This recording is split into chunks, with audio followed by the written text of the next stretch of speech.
As a student, you can access a shift with the new competency tracker by hovering over the Shifts tab and then selecting Skills and Patient Care.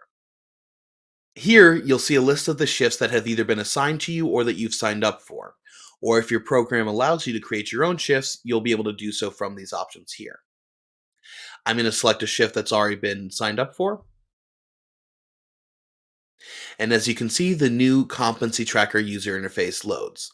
So we have first the shift type, the time, duration, and location, as well as the space for your actual skills and attachments, which you can add by clicking on the little plus sign here, and then shift evaluations at the bottom.